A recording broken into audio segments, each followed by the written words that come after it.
गोस्वामी जी महाराज पूर्व प्रसंग में वर्णन किए। श्री भरतलाल जी महाराज सभा में उपस्थित पंचों से आशीर्वाद और आदेश दोनों मांग रहे हैं।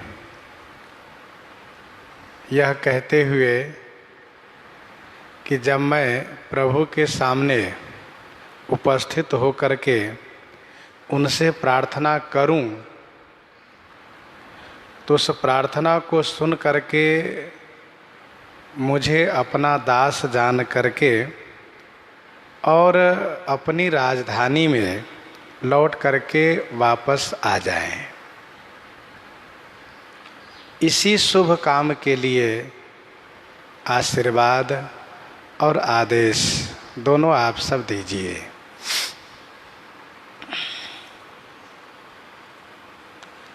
यद्यपि जन्म कुमात ते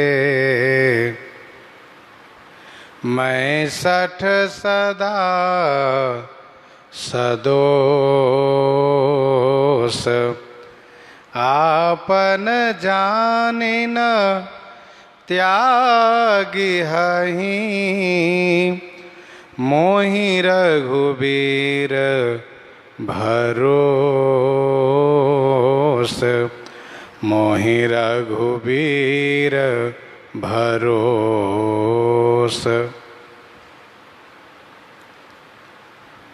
यद्यपि जन्म कुमातुते मैं सठ सदा सदोष।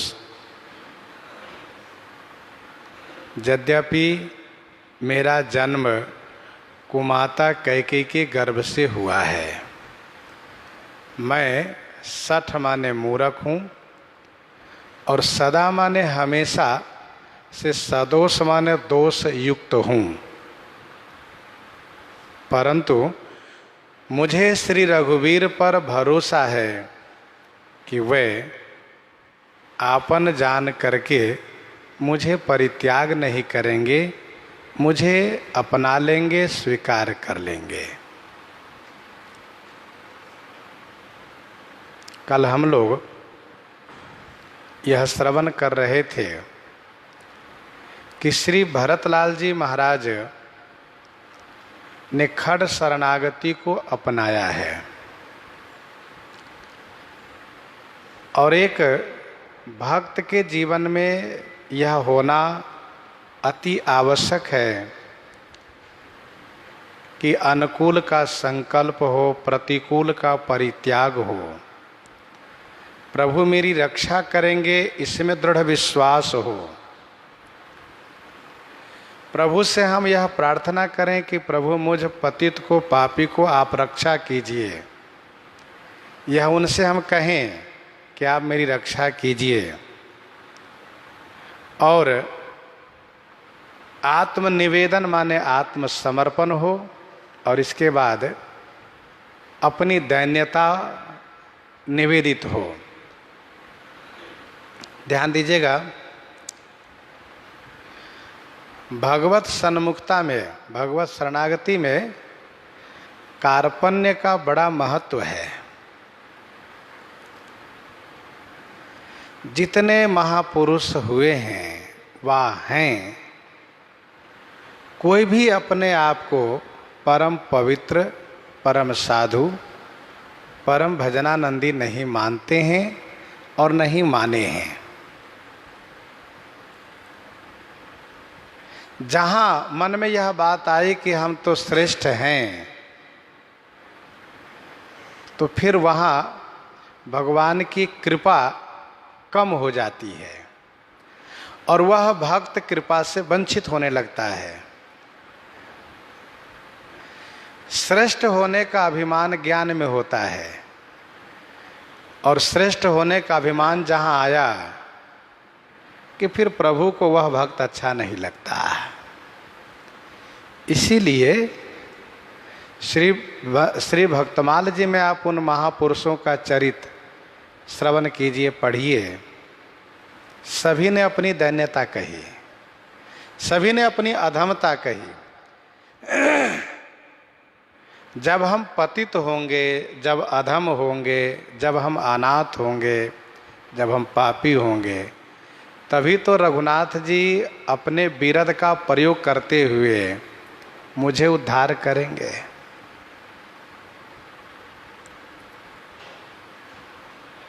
तो कार्पण्य होना चाहिए, हृदय से,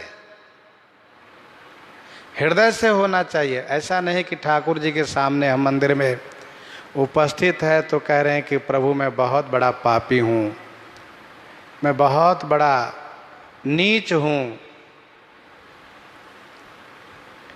और मंदिर से बाहर आवे और किसी ने कह दिया कि तुम तो पापी हो तो उनसे तुरंत झगड़ जाए, यह नहीं होना चाहिए। भक्तमाल जी में एक प्रसंग आता है, एक संत जी ठाकुर जी से इस तरह से प्रार्थना कर रहे थे, तो बगल में एक खड़ा हुआ सज्जन ने कहा कि प्रभु ये सही कह रहे हैं, सचमुच ऐसा ही है। तो इनको बड़ा बल मिल गया, इन्होंने कहा प्रभु आपने देखा, एक गवाह भी मिल गया मुझे, देखिए मैं सचमुच ऐसा हूँ। और ऐसी धन्यता से प्रभु प्रसन्न होते, यदि हम लोगों जैसे हो तुरंत झगड़ जाएंगे कि तुम बड़े पुण्यात्मा हो, बड़े अच्छे हो। देखिए भक्ति मार्ग में ऐसा नहीं देखा जाता है कि कौन क्या कर रहा है, अपने लिए देखा जाता है। मेरा उद्धार करो प्रभु, मैं सबसे पापी हूँ, पतित हूँ, नीच हूँ, ये अवधारणा होती है। और औरों के प्रति ये धारणा होती कि अच्छे हैं, ये पुण्यात्मा है, ये अच्छे हैं, ये धारणा होती है। और जहाँ ये अवधारणा बदल गई कि हम अच्छे हैं और ये सही नहीं, ये नीच है, पापी है, तो समझ लो वहीं से दोष हो जाता है। भक्तमाल जी में कोल्ह और अल्ह की कथा है, कथा बहुत विस्तार से यहाँ कहने का समय नहीं है, आप उस नाम से समझ सकते हैं। कोल्ह और अल्ह दो भाई होते हैं, और एक वैष्णव होते हैं और भगवान के भक्त होते हैं, और दूसरा ठीक उसके विरुद्ध होते हैं। उनमें वैष्णवता भी नहीं है, उल्टा सीधा खाना भी दूसरा वाला भाई जो है। लेकिन भगवान उन वैष्णव भाई से, जो वैष्णव है, जो भक्त हैं, पद्य सुनते हैं, कविता सुनते हैं तो हुंकारी भी नहीं भरते, कुछ नहीं करते, और दूसरे वाले जो उल्टा सीधा खाते हैं वे वैष्णव भी नहीं है, और वे जब पद गाते हैं तो भगवान उनके पद पर हुंकारी भरते हैं, सिर हिलाते हैं, और उनके लिए पुजारी से माला प्रसाद भेजवाते हैं। और जो वैष्णव है उनको इस बात को लेकर के ईर्ष्या होती है कि बताओ मेरा भाई चूंकि वैष्णव भी नहीं है, इनको भगवान प्रसादी भेजे हैं और इन पर बड़ी प्रसन्नता दिखाए, और मैं इनका हो करके, इनका वैष्णव बन करके, भक्त बन करके, मैंने जो पद गायन किया इन पर प्रभु को कोई ध्यान नहीं गया, दुखी हो गए वे। और फिर सागर में डूबने जाते हैं, लोगों की दृष्टि में डूब भी जाते हैं, पर्वत दिव्य द्वारिका में पहुंच जाते हैं। द्वारिकाधीश उनको प्रसाद देते हैं तो प्रसाद के लिए कहते तुम अपने भाई के लिए प्रसाद लिए जाओ, और उनको बुरा लगता है। तब ठाकुर जी उनको समझा करके उनके भ्रम को दूर करते हैं कि देखो उसको जैसा तुम देख रहे हो वैसा है नहीं हुआ, पिछले जन्म इसका देखो कैसा है, और तुम अपना पिछले जन्म देखो। और फिर प्रभु उनके भ्रम को दूर करके उनको संतुष्ट करके भेजते हैं। कहने का भाव यह है कि हम यह मान ले कि हम 2-4 माला जाप करते हैं, पाठ करते हैं तो हम बड़े अच्छे हो गए, और यह माला नहीं जपता है या राम राम नहीं करता है तो यह बिल्कुल पापी है। ये मेरा मानना हो सकता है कि बहुत बड़ा भ्रमात्मक होगा और मुझसे भूल होगी। इसीलिए उपासना में हमारे गुरुजन महापुरुष कहते हैं कि कार्पण्य अपने में देखो, अपना दोष देखो। और ध्यान दीजिएगा, जिस दिन से, जब से हमारे मन में यह अवधारणा बन जाती हो कि हम अपने दोष ही देखेंगे, हम अपना दोष देखेंगे, औरों में गुण नहीं दिखाई दे रहा है तो कम से कम ठाकुर जी में गुण देखेंगे, लेकिन किसी में दोष नहीं देखेंगे, जो है अपनी जगह ठीक है वे। तो समझ लो उसी दिन से ठाकुर जी की बड़ी कृपा हो गई। इसलिए कार्पण्य होना चाहिए। कार्पण्य का मतलब ही है कि अपनी दैन्यता, अपनी अधमता पर हमारी दृष्टि हो कि हम कितने नीच हैं। बहुत लोग छोटी बड़ी पुस्तकें छापते हैं, लिखते हैं, लिखवाते हैं, मतलब पुस्तक लिखते हैं, उसमें अपनी ऐसी जीवनी लिखवा देंगे, लिख देंगे लोगों से कहकर, अपने शिष्यों से, भक्तों से, जिससे लगता है कि इनके जीवन में कोई दोष आया ही नहीं। तो ये कार्पण्य नहीं है। श्री तुलसीदास जी महाराज का कार्पण्य सुनिए। उनके संदर्भ में वेणी माधव जी ने जो कुछ लिखा ठीक है, लेकिन श्री तुलसीदास जी ने अपने लेख में, वेणी माधव जी ने यथार्थ ही लिखा, वेणी कवि जी ने यथार्थ ही लिखा, वेणी कवि जी। लेकिन श्री तुलसीदास जी महाराज की दैन्यता क्या है, उनकी कार्पण्यता क्या है? वे कहते हैं, तिनमह प्रथम रेख जगमोरी, धिंग धर्म ध्वज धंधक धोरी।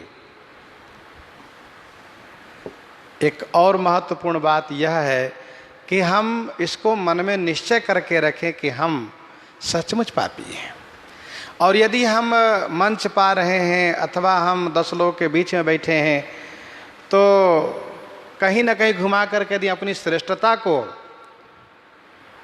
प्रतिपादित करते हैं, अपनी श्रेष्ठता को वहाँ पर प्रस्तुत करते हैं, तो समझ लो ठाकुर जी कहते हैं, अच्छा अच्छा देखो।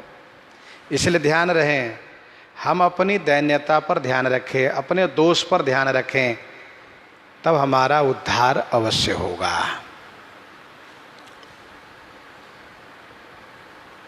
प्रश्न यहाँ पर यह उठता है कि श्री भरतलाल जी महाराज ने ये कहा कि जेहि सुनि विनय मोहि जनु जानी, आवहि बहुरी राम रजधानी। ये पहला वाक्य ये है कि आप सबके आशीर्वाद से मेरा ये मनोरथ सफल हो, और दूसरा उन्होंने ये कहा कि आपन जानिन त्याग यहीं मोहि रघुवीर भरोस। तो क्या श्री भरतलाल जी का मनोरथ पूर्ण हुआ है? क्या श्री रघुनाथ जी उनकी इच्छा को पूर्ति किए हैं? क्योंकि श्री राम जी वन से लौटे तो नहीं, श्री राम जी वन से लौटे नहीं हैं। तो इसका समाधान यह है, समाधान को बड़ी गहराई से सावधानी से सुनिएगा। याचक का काम है मांगना, प्रार्थी का काम है प्रार्थना करना, और देना ना देना, प्रार्थना सुन करके तुरंत प्रसन्न होना या ना होना, ये स्वामी के ऊपर निर्भर करता है। याचक का इतना ही काम है कि मांग करता है, मालिक मुझे दीजिए, स्वामी मुझे दीजिए। प्रार्थी प्रार्थना करता है, मेरी ओर ध्यान दीजिए, और ये स्वामी के ऊपर निर्भर करता है कब देंगे, कितना देंगे, कब प्रसन्न होंगे। श्री भरतलाल जी महाराज प्रार्थना किए, श्री भरतलाल जी अपनी ओर से याचना किए। श्री रघुनाथ जी किस रूप में पूरा किए, इस बात को, प्रसंग को सुनने और समझने से बात समझ में आएगी। प्रसंग बहुत बृहद है, समास रूप में आप इसको इस रूप में समझ लीजिए कि श्री भरतलाल जी महाराज प्रार्थना करने के पूर्व, याचना करने के पूर्व मन में एक निश्चय करते हैं। क्या? जब गुरु वशिष्ठ जी से यह सुन लेते हैं कि श्री राम जी की आज्ञा ही सर्वोपरि है और श्री राम जी के रुख रखने में ही हम सबको भला है, और यदि हम विचार करके देखें तो श्री राम जी की आज्ञा सबके ऊपर है, उनकी आज्ञा से बाहर कोई है ही नहीं। तो श्री भरतलाल जी महाराज यही निश्चय कर लेते हैं कि मैं भी श्री राम जी की आज्ञा में ही रहूंगा।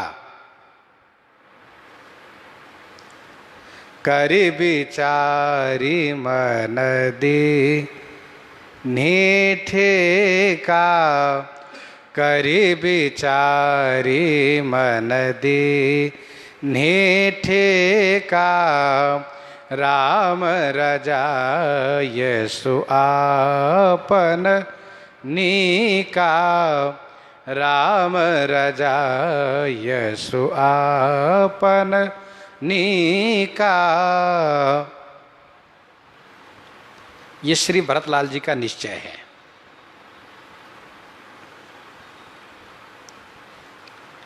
भगवान श्री राम श्री भरतलाल जी से कहते हैं,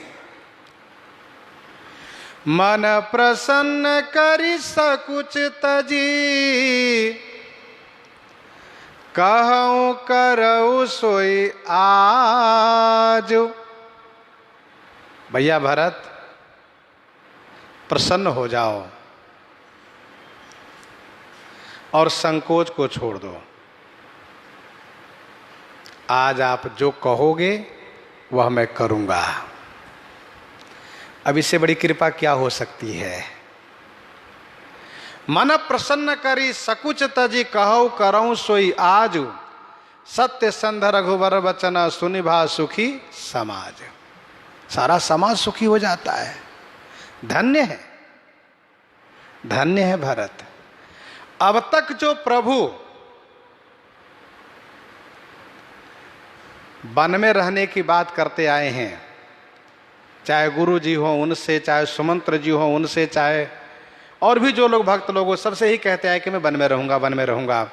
परंतु श्री भरतलाल जी के सामने अपनी प्रतिज्ञा से पीछे हट गए, अपना प्रण छोड़ दिए और कहा, आप प्रसन्न हो जाइए और मन में कोई संकोच मत कीजिए। आप जो कहिए मैं करूंगा। जिसका सीधा अभिप्राय यह है कि आप कहिए मैं अयोध्या जी को लौट चलूंगा, इसी क्षण लौट चलूंगा।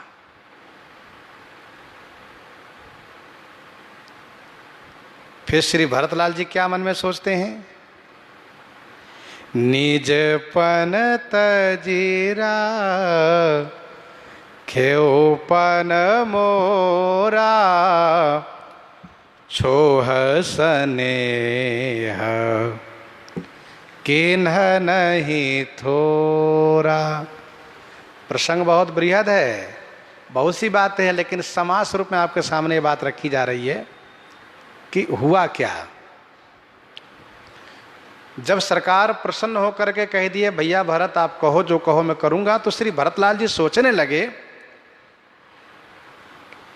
कि निजपन तजी राख्यो पन मोरा, छोह स्नेह किन नहीं थोरा।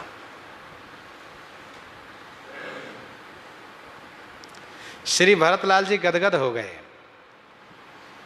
बड़े प्रसन्न हो गए। परंतु श्री भरतलाल जी विचार किए कि स्वामी हमसे कहते हैं कि संकोच तुम छोड़ करके कहो,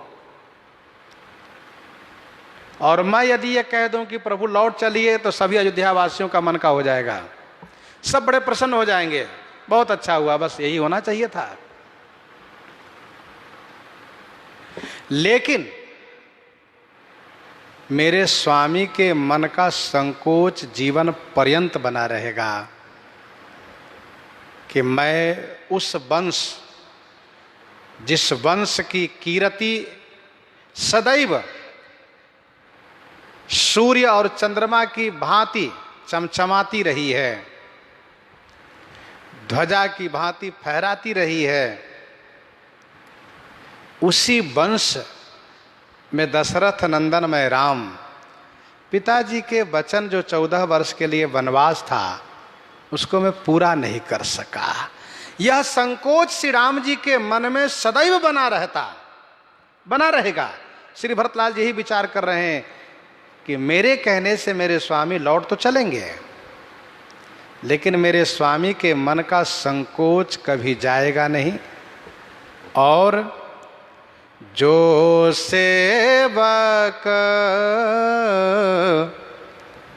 साहिब ही संकोची, निज हित चाहि तासुमति पोची। वह सेवक किस काम का जो अपने स्वामी को संकोच में डाल करके अपना हित चाहता है। सेवक का हित है स्वामी की सेवा करने में, न कि स्वामी को संकोच में डालने में।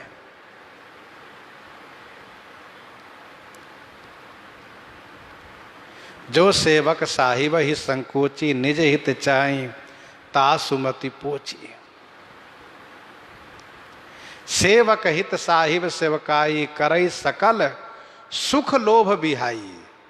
ये जो बहुत महत्वपूर्ण चौपाई है, इसलिए ध्यान रखिएगा। श्री भरतलाल जी सोच रहे हैं कि सेवक का हित है कि कोई सुख और कोई लोभ न चाह करके निस्वार्थ भाव से स्वामी की सेवा करें, न कि अपने स्वार्थ के लिए, अपने मतलब के लिए स्वामी को संकोच में डाल दें, दुविधा में डाल दें। माना कि मेरे ऊपर स्वामी की परम अनुग्रह है, परम प्रसन्नता है, इसका मतलब ये नहीं कि मैं उनसे वह काम कराऊं जिससे कि उनके जीवन पर्यंत मन का संकोच दूर न होवे।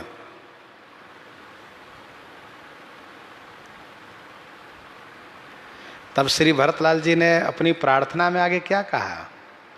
स्वामी आज्ञा समन सुसा हिव सेवा, आज्ञा समन सुसा हिव सेवा, सो प्रसाद जन पावै देवा, सो प्रसाद जन पावै देवा। प्रभु प्रसन्न मन सकुच तजी, जो जेहि आय सुदेव, सो सिर धरि धरि करहि सब, मिटहि अनट अवरेव, मिटहि अनट अवरेव।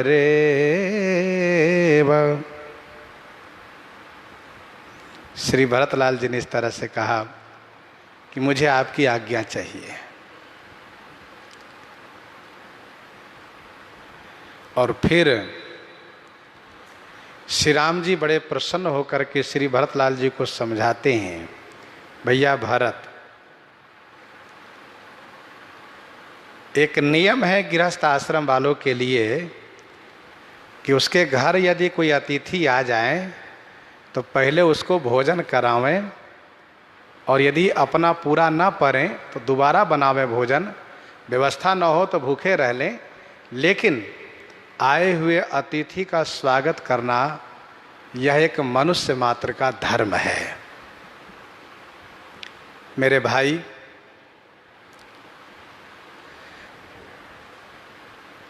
देवतागण अतिथि के रूप में हम लोगों से अपेक्षा कर रहे हैं कि असुरों का संहार हो, पृथ्वी की रक्षा हो, धर्म की रक्षा हो। 14 वर्ष की बात है, बस 14 वर्ष तक आप मेरी ओर से प्रजा का पालन करिए, पिताजी की आज्ञा का पालन हो जाएगा। और पिताजी की आज्ञा पालन होने से लोक वेद में हम दोनों भाई का हित होगा, पिताजी का भी हित होगा, देवताओं का हित हो जाएगा। और इसके बाद फिर हम 14 वर्ष के समाप्ति पर आते हैं और राज्य का दायित्व, राज्य की जिम्मेदारी, उसका देखभाल मैं स्वयं करूंगा। तब तक आप मेरी ओर से राज्य का संचालन, प्रजा का पालन करिए। श्री भरतलाल जी ने कहा, मुझे यह बात स्वीकार है प्रभु, परंतु आपसे एक प्रार्थना है। प्रभु ने कहा, भरत आप जो कहो। श्री भरतलाल जी ने कहा, स्वामी मुझे एक अवलंब चाहिए, सहारा। मैं उस अवलंब के बिना नहीं रह पाऊंगा और आपकी आज्ञा को पालन भी नहीं कर पाऊंगा, इसलिए मुझे सहारा दीजिए, अवलंब दीजिए। श्री भरतलाल जी अवलंब में क्या चाहते हैं श्री राम जी समझ जाते हैं, और श्री रघुनाथ जी उनकी इच्छा को देखते हुए, उनके मनोरथ को पूरा करते हुए, प्रभु करी कृपा पावरी दीन्ही सादर भरत शीस धरि लीन्ही। भरत मुदित अब लंब लहे ते अस सुख जस सिय राम रहे ते। फिर तो मांगे विदा प्रणाम करी राम लिए उरलाई। श्री रघुनाथ जी श्री भरत जी को हृदय से लगा लिए। भरत ही भयउ परम संतोषु सन्मुख स्वामी विमुख दुख दोषु। अब आप विचार करिए, क्या श्री भरतलाल जी की इच्छा की पूर्ति रघुनाथ जी नहीं किए?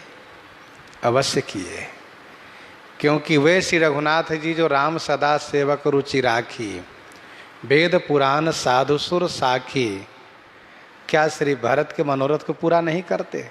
अवश्य पूरा किए।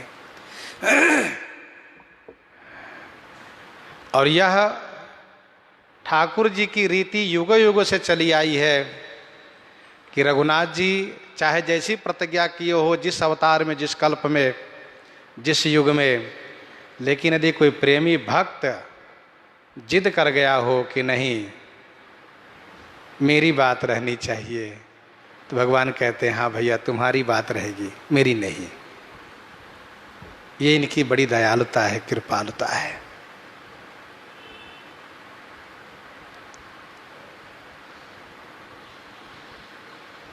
नहीं अचरज जुग जुग चली आई, और कही न दीन रघुवीर बढ़ाई। तो श्री भरतलाल जी का मनोरथ पूरा हुआ है। आप उस चौपाई को स्मरण में रखिए, भरत ही भयउ परम संतोषु सन्मुख स्वामी विमुख दुख दोषु। परम संतुष्ट हो गए श्री भरत। जिस उलझन को, जिस समस्या को समाधान करने में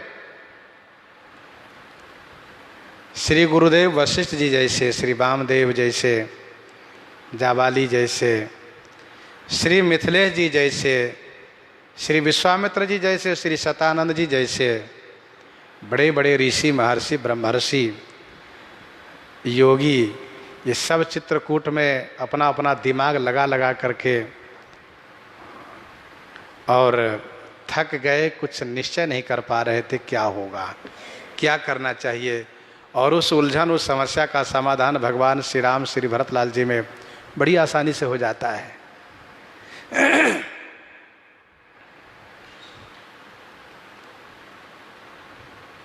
जो हम लोग समास रूप में श्रवण किए हैं, अब इसी का विस्तार अयोध्या कांड के अंतिम तक हम लोग सुनेंगे, बहुत विस्तार से है, महीनों चलेगा प्रसंग अभी।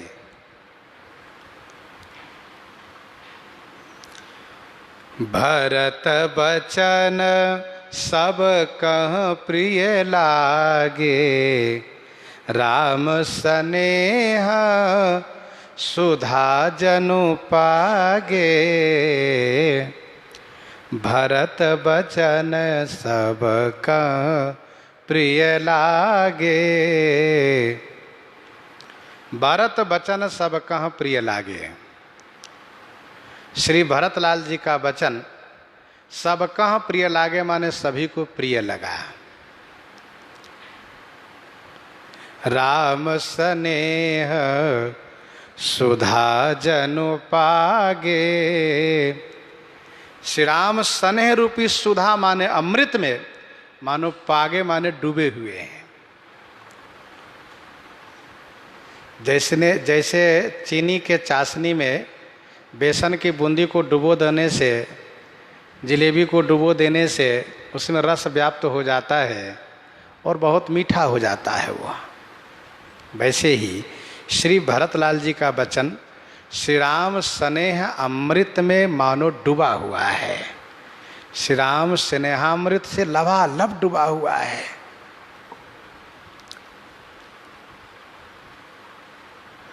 भरत वचन सब कह प्रिय लागे, सबको प्रिय लगने लगे। इस प्रसंग का उपक्रम है, उपक्रम कहते हैं प्रारंभ को, और उपसंहार कहते हैं जहां प्रसंग को विराम होता हो। इसका उपक्रम है, भरत कमल कर जोरी, देत उचित उत्तर सबही। और श्री भरतलाल जी ने कहा भी था, उत्तर देव क्षमब अपराधो, दुखित दोष गुण गण हीन साधु। अच्छा, उत्तर किसी को अच्छा नहीं लगता है। कोई कितना भी धीर हो, विद्वान हो, सज्जन हो, यदि उनके वाक्य को प्रत्येक उत्तर कीजिए तो उनको बुरा लगता है। देखो मेरे वचन को उत्तर दे रहा है।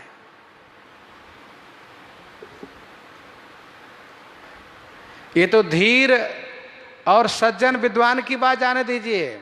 सेवक है, शिष्य है, पुत्र है, वे अपनी बात रखे, उनको प्रति उत्तर दे दे तो उनको भी बुरा लगता है कि बताओ मेरी बात को उत्तर कर रहे हैं स्वामी जी, भले ना बोल पावे, मन बुरा लगता है उनको। तो उत्तर किसी को अच्छा नहीं लगता है। प्रति उत्तर, उत्तर प्रति उत्तर में किन्हा, उत्तर प्रति उत्तर में किन्हा, मुनितन भय क्रोध के चिन्हा। उत्तर प्रति उत्तर किसी को नहीं अच्छा लगता, नहीं भाता है। उत्तर देत छोड़ो बिनु मारे, केवल कौशिक शील तुम्हारे। ये उत्तर दे रहा है लक्ष्मण, विश्वामित्र केवल तुम्हारे शील के वजह से इसको छोड़ रहा हूं, नहीं तो मार डालता भी मैं इसको। तो उत्तर किसी को नहीं भाता है। पर धन्य है श्री भरत, श्री भरत का उत्तर सबको भा गया। क्या बात है, श्री भरत के उत्तर में ऐसी क्या विशेषता है कि इन्होंने पहले भी कह दिया कि उत्तर देव, मैं उत्तर देने जा रहा हूं, दे तो उचित उत्तर सब ही। क्षमा याचना भी श्री भरत ने किया था, उत्तर देव क्षमा अपराधु, लेकिन किसी के मन को बुरा नहीं लगा। क्या बात है। इसका समाधान यह है कि वचन अमीय जनु बोरी, वचन अमीय जनु बोरी, देत उचित उत्तर सब। भरत कमल कर जोरी, धीर धुरंधर धीर धरी, वचन अमीय जनु बोरी, देत उचित उत्तर सब ही। अमृत में डुबो करके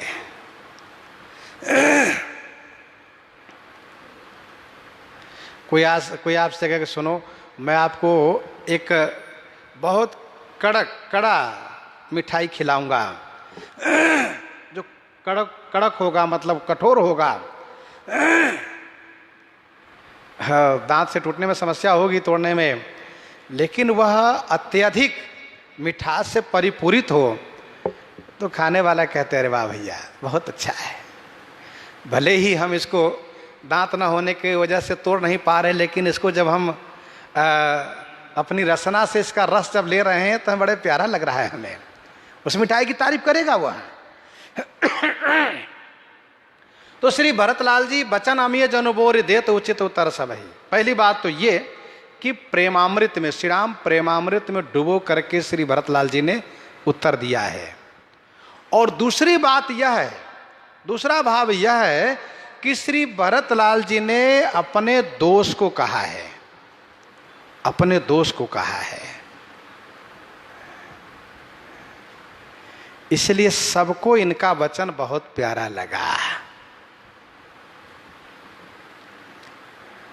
कोई भी व्यक्ति विनम्रता के साथ अपनी दीनता को, अपने दोष को कहता हो और उनके शब्दों में, उनके वाक्यों में अपनी बड़ाई व अपनी महिमा का बखान न हो, तो वह व्यक्ति स्वाभाविक है कि सबको प्रिय लगता है कि देखो ये सही है, ये बिल्कुल सच्चा है, ये ईमानदार है, ये झूठ नहीं बोलता।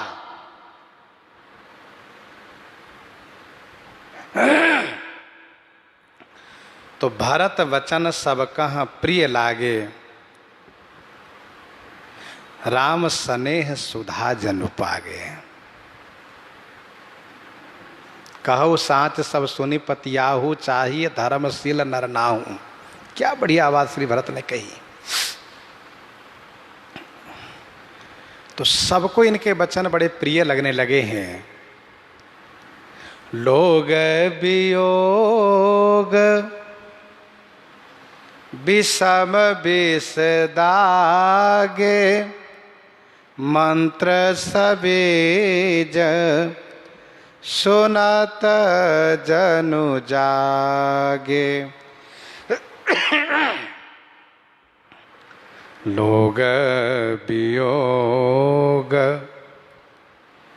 विषम विष दागे, मंत्र सबेज सुनत जनु जागे। वियोग विषम विष लोग दागे। वियोग रूपी विषम माने कठिन तीक्ष्ण, विष में माने विष माने जहर में, वियोग रूपी विषम माने कठिन तीक्ष्ण, विष माने जहर से दागे माने दग्ध थे लोग, जल रहे थे लोग और बिल्कुल परसुप्त अवस्था में थे। मंत्र सबीज सुनत जनु जागे। मानो सबीज मंत्र सुनते ही जग गए, मानो सबीज मंत्र सुनते ही जग गए, सब में चेतना आ गई, सब सचेत हो गए। श्री राम वियोग रूपी भीषण विष में लोग दग्ध थे, जले हुए थे, अचेत पड़े थे। श्री भरतलाल जी के वचन रूपी मंत्र, सबीज मंत्र सुन करके मानो सब जग गए।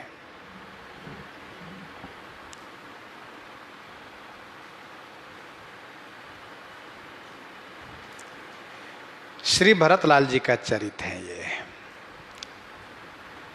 थोड़ी सावधानी से आप सुनते रहिएगा, दत्त चित्त होकर के, तो बात बड़ी आसानी समझ में आएगी।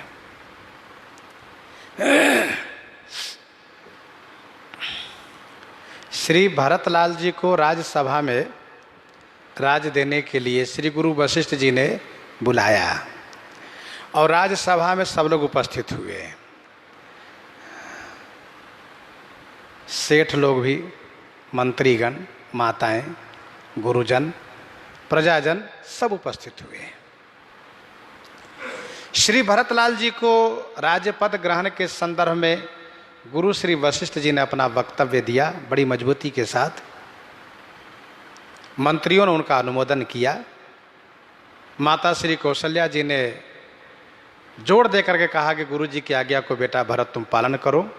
लेकिन प्रजाजन में से कोई किसी ने कुछ नहीं कहा, प्रजाजनों में से किसी ने कुछ नहीं कहा, कोई कुछ नहीं बोले। क्यों नहीं बोले? क्योंकि सब विषम वियोग, वियोग रूपी विषम विष में दग्ध थे, जले हुए थे, सब मानो सो रहे थे। सब यही सोच रहे थे जो होना हो सो हो। जब श्री राम जी राजा बने नहीं, श्री राम जी वन को चले गए, तब जो हो सो हो, अपने क्या करना है, जैसा होगा वैसा देखा जाएगा, रहेंगे साथ। कोई नहीं बोल रहे थे। लेकिन श्री भरतलाल जी का यह वचन रूपी मंत्र जैसे कान में पड़ा, एक ही आंख इहै मन माही, एक ही आंख इहै मन माही। प्रात काल चलिहऊँ प्रभु पाही। प्रात काल चलिहऊँ प्रभु पाही। निश्चय श्री भरतलाल जी ने निश्चय किया और समय भी निर्धारित किया, प्रातः काल। बस प्रातः होने की प्रतीक्षा है। मैं प्रभु के पास चलूंगा। आप सब जो चलना चाहें चल सकते हैं, शब्दों में संकेत है। आप सब जो चलना चाहे चल सकते हैं। ये मंत्र, सबीज मंत्र श्रवण गोचर होते ही, कान में पड़ते ही मानो सब में चेतना आ गई।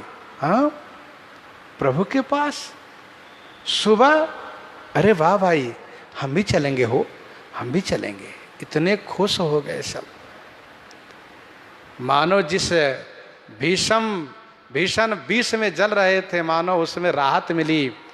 और सबको मानो उस जहर से राहत मिलने के साथ साथ चेतना आ गई, होश आ गया सबको।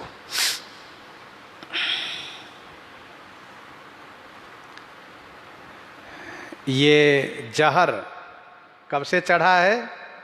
नगर व्याप गए बात सुते छे नगर। श्री राम वनगमन की बात नगर में व्याप्त होते ही सबके ऊपर मानो जहर चढ़ गई। नगर व्याप गई बात सुते छे छुअत चढ़ी जनु सब तन बेछे। छुअत चढ़ी जनु सब तन बेछे। नगर व्याप गई बात सुते छे छुअत चढ़ी जनु सब तन बेछे। छुअत चढ़ी जनु सब तन बेछे। नगर व्याप गई बात सुती छी छुअत चढ़ी जनु सब तन बीछी।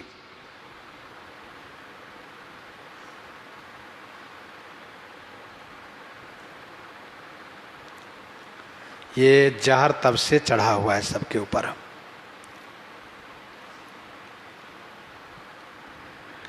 लोग विकल मूर्छित नर नाहु।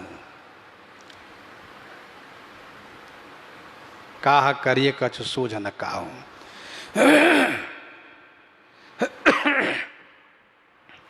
श्री भरतलाल जी का जो वचन मंत्र है आपने सुना, एक ही आंख यही मन माही, ये मंत्र हुआ। जाऊ राम पही आये सुदेहु, ये कील हुआ। इस मंत्र का कील है जाऊ राम पही आयसु देहु, यह कील है। प्रात काल चलिहूँ प्रभु पाही, यह शक्ति है, इस मंत्र की शक्ति है। मंत्र के कुछ अंग होते हैं, जैसे मंत्र का कील है, शक्ति है, बीज है, ऋषि है, देवता है, न्यास है। आप इन सब को सुन लीजिए।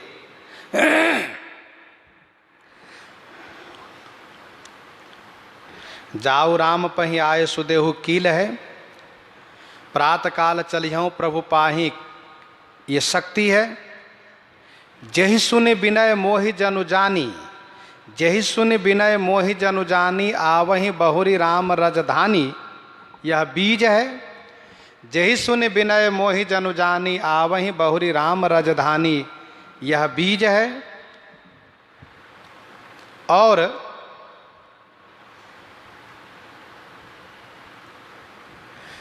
भरत ऋषि हैं। इस मंत्र के ऋषि कौन है? श्री भरत। जिनके द्वारा मंत्र का प्रचार हो वह उस मंत्र का ऋषि होता है। श्री भरत ऋषि है। मंत्र के देवता श्री सीताराम जी हैं। देवता श्री सीताराम जी हैं। और इस मंत्र का न्यास क्या है? तो न्यास है पाही नाथ कही पाही गोसाई, भूतल परे लकुट की नाई। ये न्यास है। तो जाऊ राम पही आए सुदेहु कील, प्रात काल चलिहूँ प्रभु पाही शक्ति, जय सुन विनय मोहि जनु जानी बीज। श्री भरतलाल जी ऋषि हैं, देवता श्री सीताराम जी हैं, न्यास हैं, पाही नाथ कही पाही गोसाई।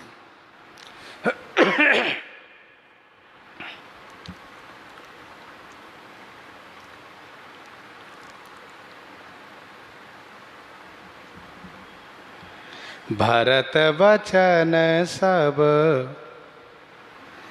कह प्रिय लागे, राम स्नेह सुधा जनु पागे।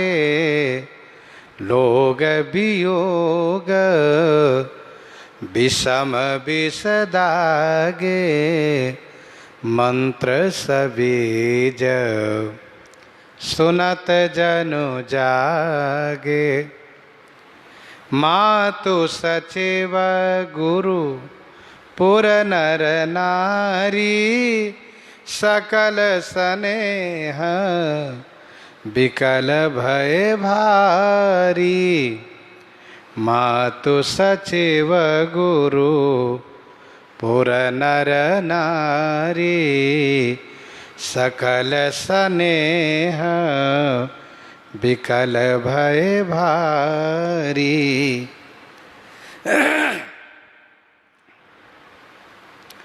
मातु सचिव गुरुपुर नर नारी, सकल स्नेह बिकल भय भारी। सभी माता, सभी मंत्री, गुरुजी, पुर के नर नारी, सकल माने सभी, स्नेह में भारी विकल भय, स्नेह में भारी विकल हो गए सब।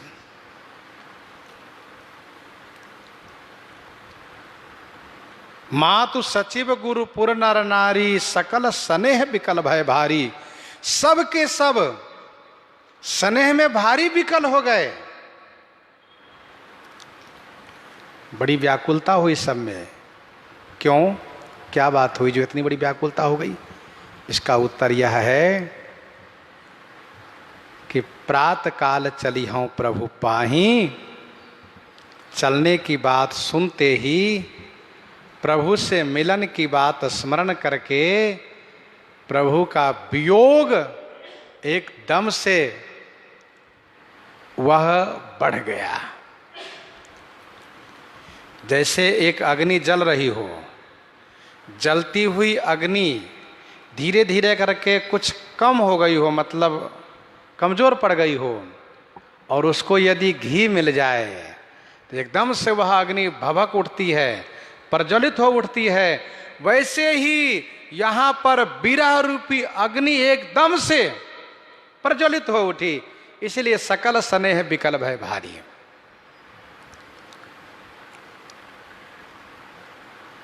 भगवान श्री राम की, प्रभु श्री राम की याद विशेष आने लगी, और श्री भरत के शील स्वभाव, श्री भरतलाल जी के विचार, श्री भरतलाल जी के वचन से श्री राम स्नेह उमड़ पड़ा, श्री राम विरह बढ़ गया। इसलिए सकल स्नेह विकल भय भारी। और भरत ही कहीं, भरत ही कहीं, सराही सराही, राम प्रेम मूरति तनु आही। भरत ही कहीं, सराही सराही। भरत ही सराही सराही कहीं। श्री भरत की प्रशंसा कर कर के कहने लगे, भरत ही सराही सराही कहीं, क्या? राम प्रेम मूरति तनु आही। श्री भरत तो श्री राम प्रेम मूर्ति के शरीर हैं, श्री राम प्रेम मूर्ति के तन है, शरीर है।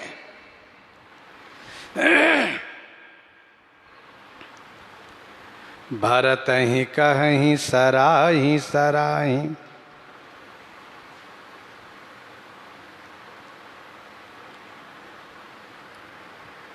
राम प्रेम मूरति तनु आही। यहाँ पर दो शब्द है, मूरति और तन, अर्थ एक ही है। यहाँ पर दो कहने का भाव यह है कि प्रशंसा करने वाले बहुत लोग हैं, सभा में सब प्रशंसा कर रहे हैं। कोई कह रहे हैं भैया श्री भरत तो श्री राम की मूर्ति हैं, कोई कहते भैया श्री भरत श्री राम प्रेम के तन है। इसलिए गोस्वामी जी दोनों शब्द रख दिए, राम प्रेम मूर्ति तनु आई।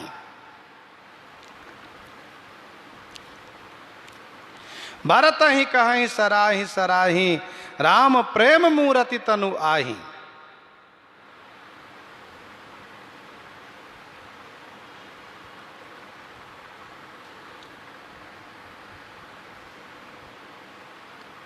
कहने का भाव यह है कि श्री राम से मिलाने की बात जो करें वे सचमुच श्री राम प्रेम की मूर्ति ही हैं।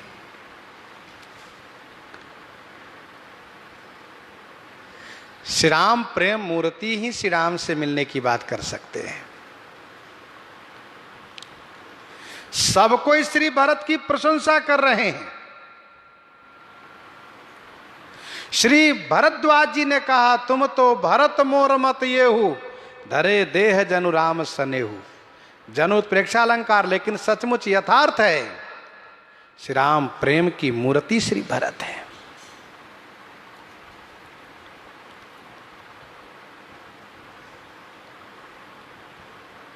श्री भरत एक समय वह था कि जब श्री भरत ननिहाल से आए हैं तो पुरजन मिलहि न कहहि कछु, गवहि जोहारहि जाहि। एक समय यह आया कि भरत ही कहहि सराही सराही, राम प्रेम मूर्ति तनु आही। तात भरत अस काहे न कहू, प्राण समान राम प्रिय आहू। प्राण समान राम प्रिय आहू। तात भरत अस काहे न कहू। हे तात भरत, अस काहे न कहू, ऐसा क्यों नहीं कहोगे आप। हे प्यारे भरत, हे तात भरत, आप ऐसा क्यों नहीं कहेंगे, क्योंकि प्राण समान राम प्रिय आहू। प्राण समान राम प्रिय आहू, आप श्री राम को प्राण के समान प्रिय आहू माने हैं हो। हे भरत, ऐसा आप क्यों नहीं कहोगे, क्योंकि श्री राम के प्राण के समान प्रिय आप हो।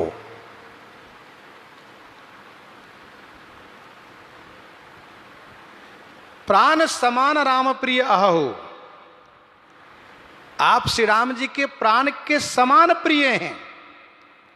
राम ही बंधु सोच दिन राती। श्री राम वन गमन के पूर्व की चौपाई है। राम ही बंधु सोच दिन राती,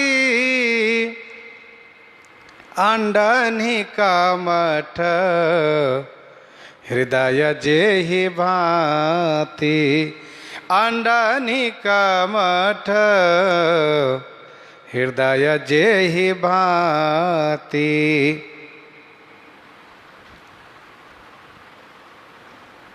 इतना प्रेम श्री राम जी करते हैं, अपने प्राण के समान श्री भरत को मानते हैं।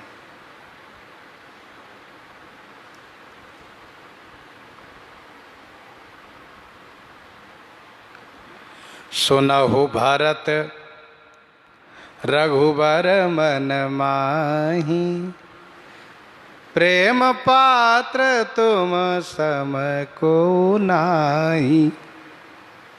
श्री तो सुनहु भरत रघुबर मन माही, प्रेम पात्र तुम सम को नाही। लखन राम सी तहि अति प्रीति, निशि सब तुम्हि सराहत बीती। महर्षि श्री भरद्वाज जी ने कहा,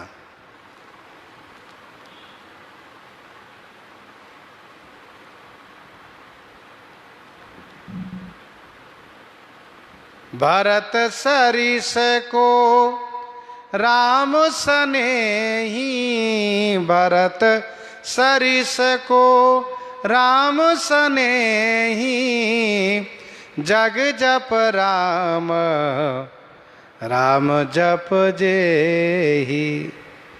देवगुरु बृहस्पति जी ने कहा, तुम रघुपति ही प्राण होते प्यारे। माँ कौशल्या ने कहा, विधुवि चवै श्रवै हिम आगी, होई बारी चर बारी विरागी।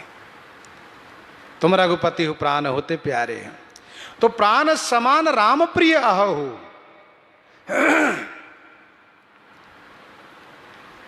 अब अयोध्या वासियों का वाक्य आगे सुनिए। सब लोग कह रहे हैं क्या? जो पावर अपनी जड़ ताई, जो पावर अपनी जड़ ताई, तुम ही सुगाई मातु कुटिलाई, तुम ही सुगाई मातु कुटिलाई। जो पावर अपनी जड़ताई, जो पावर अपनी जड़ताई, तुम्हें सुगाई मातु कुटिलाई। जो पावर माने जो नीच, अपनी जड़ता के कारण मातु कुटिलाई तुम्हें सुगाई, माता की कुटिलता में आपके प्रति संदेह करता है, संदेह करते हो। जो नीच अपनी जड़ता के कारण माता कैकेयी की कुटिलता में आपके प्रति संदेह करता हो। सुगाई माने संदेह करना। जैसे एक भरत कर सम्मत कहीं, एक उदास भाई सुनि रहीं। कान मोदी कर रत गई जी हाय, एक कही यह बात अलीहा।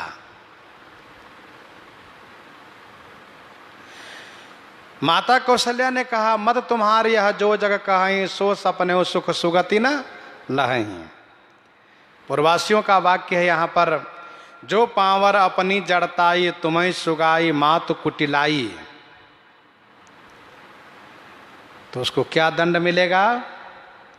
160 कोटि का पुरुष समेता,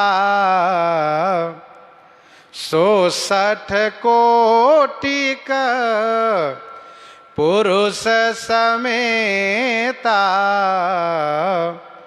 बस ही कलप सत नरक निकेता, बस ही कलप सत नरक निकेता। 160 माने वह मूरख, 160 माने वह मूरख। कोटिक पुरुष समेता, कोटिक माने करोड़ों, पुरुष माने पुरखा, अपने पूर्वजों के सहित। सत कल्प नरक निकेता बसही, सत कल्प माने सैकड़ों कल्प तक नरक में, निकेता माने घर बना करके, निवास स्थान बना करके निवास करेंगे।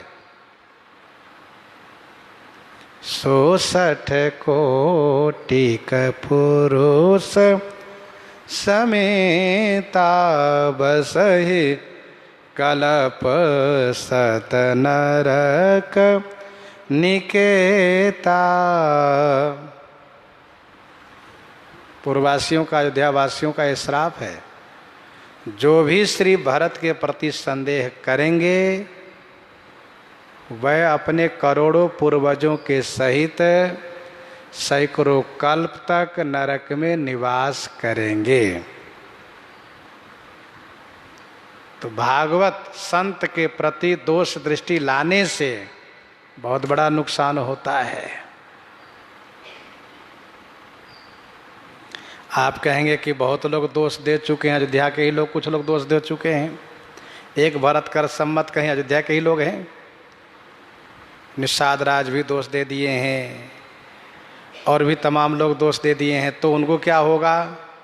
इसका समाधान यह है कि वह सब अत्यधिक श्री राम प्रेम के कारण श्री भरत में दोष तो देख लिए, लेकिन उनके प्रायश्चित, उनके लिए प्रायश्चित का विधान भी श्री रामचरितमानस में गोस्वामी जी बना दिए हैं। भगवान श्री राम ने कहा, मिटी हैं पाप प्रपंच सब, मिटी हैं पाप प्रपंच सब अखिल अमंगल भार, मिटी हैं पाप प्रपंच सब अखिल मंगल भार, लोक सुजस परलोक सुख सुमरत नाम तुम्हार। भागवता अपराध हो जाए तो उन भागवत के स्मरण करने से, उनके नाम को जपने से प्रायश्चित हो जाता है। जप हो जाए शंकर सतनामा, अब हो है हृदय तुरत विश्रामा। ये उपाय है। और लोग कहते हैं, अहिया घयव गुण नहीं मानी गहई, अहिया घयव गुण नहीं मानी गहई, हरई गरल दुख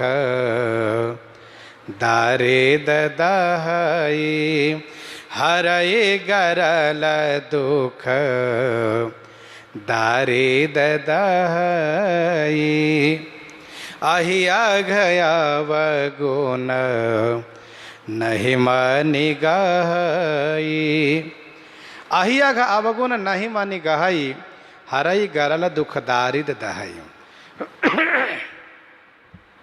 मणि अहि अघ अवगुण नहीं गहई। मणि अहि माने सर्प के, अघ माने पाप और अवगुण को नहीं ग्रहण करता है। और गरल दुख दारिद दहई हरई, हरई गरल दुख दारिद दहई। गरल माने जहर, दुख और दरिद्रता में जो जलन है, जो जलता है, उसको हरण कर लेती है ये। अर्थात मणि सर्प के पाप और अवगुण को ग्रहण नहीं करता, बल्कि सर्प द्वारा कटा हुआ जहर को, दुख को, दरिद्रता को, और दहई माने जो जलाने वाला है, उसको हरई माने हरण कर लेता है। हरई गरल दुख दारिद दहई। गरल दुख दारिद में जो जलन है, जो जल रहा है, उसको हरण कर लेता है मणि। ये इसका अर्थ है।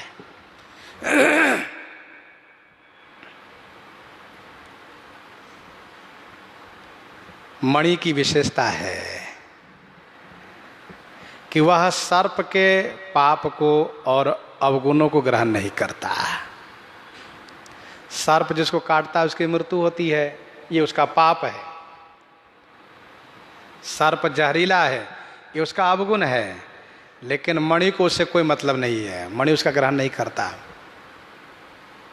जबकि मणि जहर के साथ रहता है,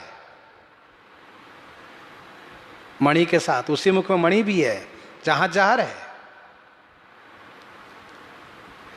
गोस्वामी जी ने सज्जनों के लिए कहा, विधिवश सुजन कुसंगति परहि, विधिवश सुजन कुसंगति परहि, फानी मानी सम निज गुण अनुसरहि।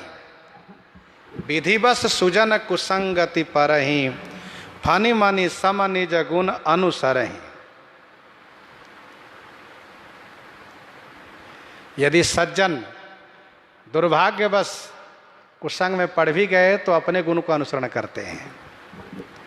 जौ रहीम उत्तम प्रकृति का करी सकत कुसंग, चंदन विष व्यापत नहीं लिपटे रहत भुजंग। तो ये मणि सर्प के अवगुणों को, पाप को ग्रहण नहीं करता ये, बल्कि जिसको सांप काटा हो, यदि मणि आपके पास उपलब्ध हो, उसको धो करके पिला दीजिए, उसको जहर उतर जाएगा। किसी को सर्प काटा हो, यदि सर्प मणि आपके पास है, धो करके केवल पिला दीजिए तो वह जहर से मुक्त हो जाएगा। और यदि उसके पास मणि है उसके पास, तो सर्प के काटने से जहर उसको लगेगा ही नहीं। ये मणि की विशेषता है।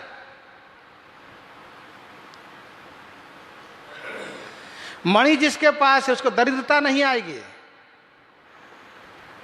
उसको किसी प्रकार से जलन नहीं होगी, वो जलेगा नहीं वह।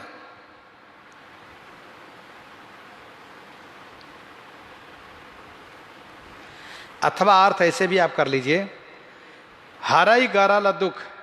गरल माने जहर, दुख को वह मणि हरण करता है, और दरिद्रता को दहाई माने जला देता है, दरिद्रता को जला देता है, अर्थात दरिद्रता को रहने नहीं देता है। यहां पर श्री कैकेयी सर्प के स्थान में है, यहां पर श्री कैकेयी सर्प के स्थान में है। मानहु सरोस भुअंग भामिनी, विषम भांति निहारई, विषम भांति निहारई।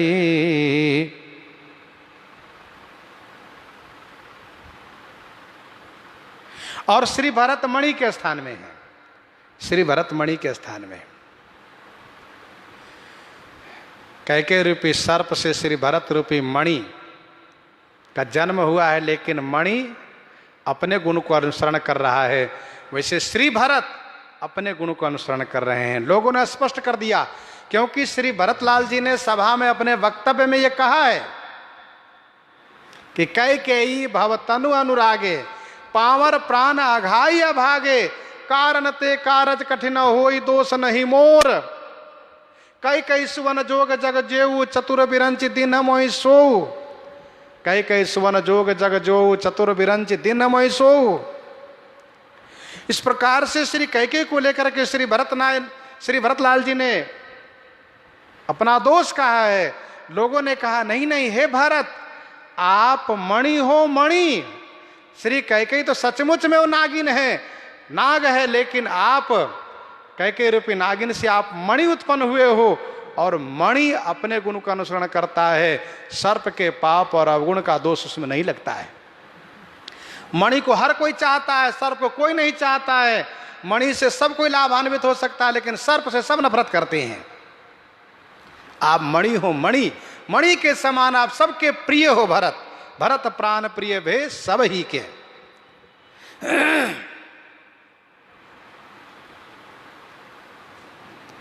अवसि चलिए बन राम जहाँ, भरत मंत्र भल कीन्ह, शोक सिंधु बूढ़त सबहि, तुम अवलंबन दीन्ह। अवसि चलिए बन राम जहाँ, भरत मंत्र भल कीन्ह।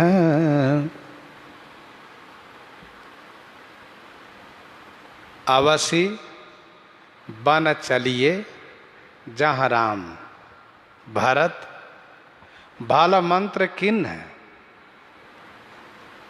सब ही शोक सिंधु बूढ़त, तुम अवलंबन दीन्ह। अवश्य वन को हम लोग चलें, हम सब चलें। सब ने एक स्वर से कहा अवश्य हम सब वन को चलेंगे। कहाँ? जहां श्री राम जी वन में हैं। हे भरत, आपने भल मंत्र किन्ह, आपने भल माने बहुत अच्छी मंत्रणा की है, बहुत अच्छी सलाह आपने विचारी है। सभी को शोक सिंधु में डूबते हुए देख करके आपने अवलंब दिया है, सहारा दिया है। आप सबने सभी के प्राण को बचा लिया है। और ध्यान दीजिएगा, कोई मनुष्य डूब रहा हो, उसको आप बचा लीजिए और फिर कहिए भैया आशीर्वाद दो, ये कहना नहीं पड़ता है। उनके रोम रोम से आशीर्वाद अपने आप उसको प्राप्त होता है। किसको? जिसने उनको पाया है, क्योंकि वह कृतज्ञ हो जाता है कि यह जीवन, यह शरीर आपका हो गया, क्योंकि मुझ डूबते हुए को आपने बचा लिया है। तो यहां पर आशीर्वाद की क्या बात है, आपको तो सबके रोम रोम से आशीर्वाद मिल रहा है। और जहां तक आदेश की बात है, तो चलिए हम सब चल रहे हैं। इस दोहे में आशीर्वाद और आदेश दोनों की चर्चा हो गई। चलिए, अवश्य चलिए बनराम, जहां हम सब चल रहे हैं। और जहां तक आशीर्वाद की बात है, तो आपको आशीर्वाद देना नहीं पड़ता, देना नहीं पड़ेगा। वो आशीर्वाद तो अपने आप आपको सबसे प्राप्त हो रहा है। सब बड़े आनंदित हैं, बड़े आह्लादित हैं। प्रसंग को हम आप यहीं पर हृदयंगम करते हैं। आइए श्रवण करते हैं श्री विनय पत्रिका से।